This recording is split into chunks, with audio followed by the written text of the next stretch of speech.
Hi, good evening. My name is Abbirami KUMAR, and today I'll be sharing my personal reflection on educational code by Carol and Tomlinson.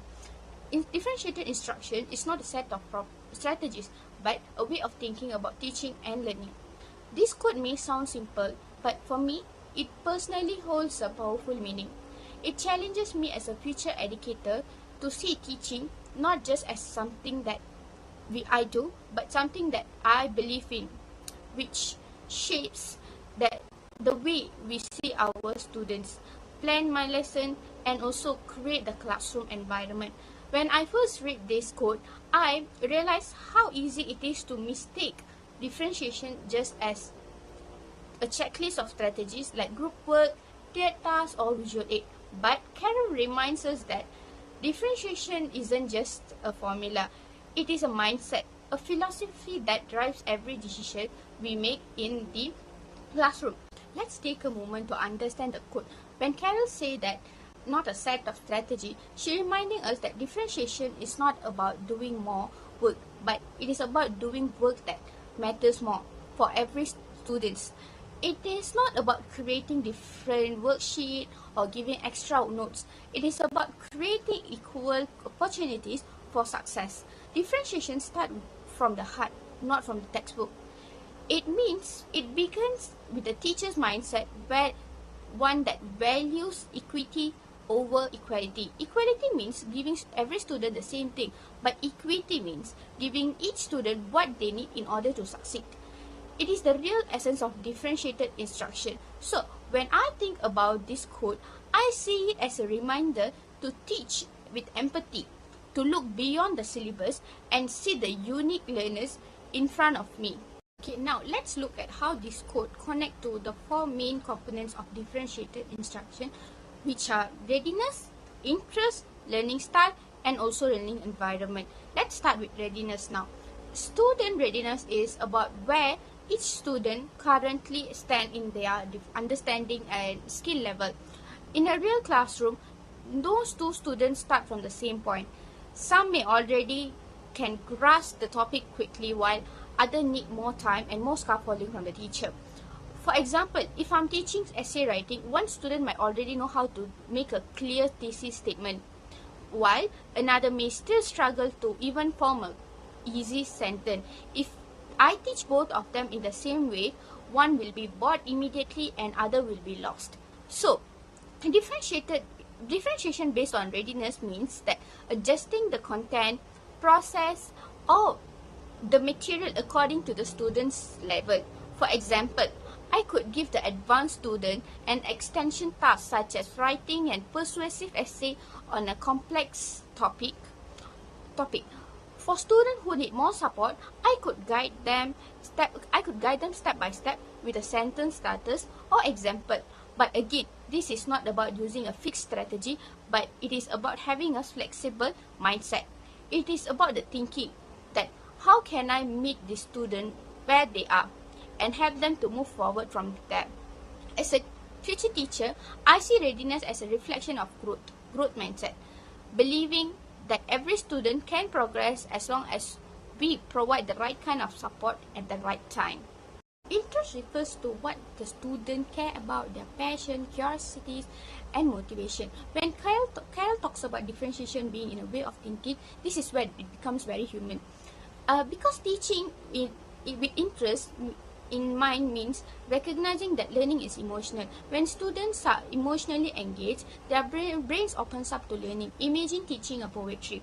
Instead of just assigning one poem for everyone, I could allow students to choose several themes such as love, nature, identity, or freedom. When they pick a theme that resonates with them, they will naturally invest more effort and creativity. This shows that differentiation is not about mechanical, it's relational. It is about knowing our students. It means being curious about their life, their background, and their dreams, using that understanding to make learning more meaningful. For me, as a future educator, I want to create lessons that connects to my students' world, whether it's through the music they love, the topic they care about, or issues they see around them. When students see themselves in what they learn, learning stops being a task and becomes a journey. Learning styles are about how students prefer to learn, whether they are visual, auditory or kinesthetic, or a mix of many intelligent. This is where the quote reminds us again, differentiation isn't about memorizing strategies like using videos for visual learner. It's about developing a flexible, observant mindset that looks for best way for each student connects to knowledge. For example, if I'm teaching science, I could use diagrams and videos for visual learners, while conduct experiments or role play for kinesthetic learners, and include group discussion or oral explanation for auditory learners. But the key is not just variety of activities, it's intention behind them. I need to understand why I'm using each step and how it supports learnings.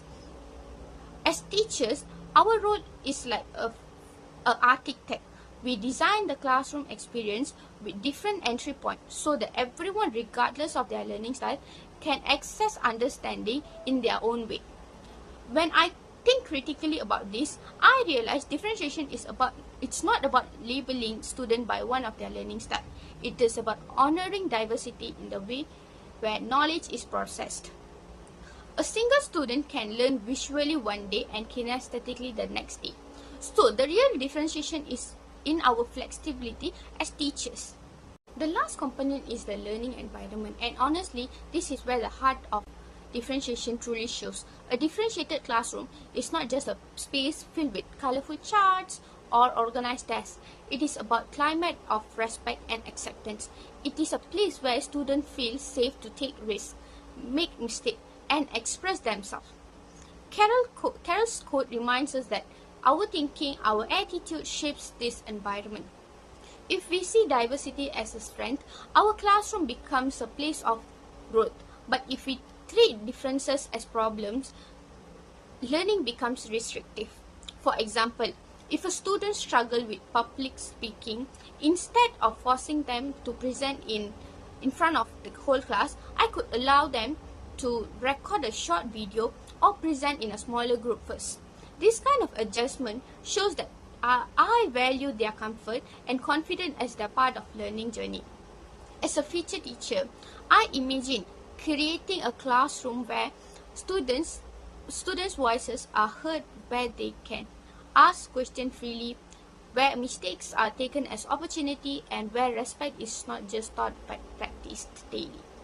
Because when the environment supports them emotionally, students open up mentally.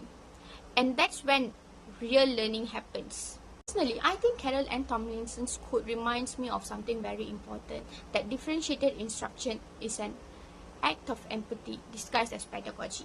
When I step into my future classroom, I don't just want to deliver lesson. I want to understand my students. Differentiation means looking beyond grades, beyond behaviors, and seeing the human being sitting in front of me. It is also mean reflecting consistently that is my teaching reaching everyone? Who might be left behind? What can I change to help them succeed? Differentiated instruction also challenges me to be more creative. It pushes me to design lessons that are flexible, inclusive, and meaningful, not just because the curriculum says so, but because I believe every child deserves a fair chance to learn in their own way. And as much as differentiation celebrates diversity, it is also demands patience. It takes time to observe students, to adjust plans, and to build trust. But the reward is powerful. Seeing a student who once felt visible, finally capable and valued. That's when you realize differentiation isn't just extra work, but it's the real work of teaching. To make this mindset real, this is how I would apply differentiation in my classroom. First is diagnose their readiness early. Before starting a new topic, I would use pre-assessment or informal tasks to understand where my students are really are. This helped me to plan lessons that would actually meet their needs. Second is offering choices, whether it's through project papers, reading material, or assessment formats. Giving students some level of choice can boost their interest and ownership of learning. Third is using flexible grouping. Instead of keeping the same group, I would switch them based on the task or skill level. Sometimes mixed ability groups work their best, and the other time same level group encourage peer support. Fourth is I could use different assessment method. Some students express understanding best through writings, others through arts, model, or oral explanation. I would allow multiple ways for them to demonstrate their understanding. Finally, I would build a growth-oriented environment. I would celebrate effort, not just outcome. I would remind the student that struggling doesn't mean failure. It means learning is happening. All of this coming back to Carol's idea, which is about, it is not about strategies, it is about mindset. Every choice a teacher makes should stem from the belief that all students can learn, and that differences are opportunities, not obstacles. Differentiation also reflects the spirit of inclusive education, ensuring that every learner, regardless of ability, background, or pace, has a fair and dignified place in the learning process. In that way, differentiation is not just good teaching, it's ethical teaching. To conclude, I think this quote beautifully captured what it means to be a thoughtful teacher. Differentiated instruction is not a set of strategies, but a way of thinking about teaching and learning. It is a call for teachers to go beyond the surface, to teach with heart, awareness, and also adaptability. It is about recognizing that teaching isn't just about transferring knowledge, but transforming lives. As a future educator, I hope to carry this mindset into every classroom that I step in, to see each student not just as a number or name on the attendance list, but as a story waiting to be nurtured. Because when we teach with the mindset of differentiation, we don't just reach students, we empower them. And that, I believe, is the true purpose of education. Thank you for listening.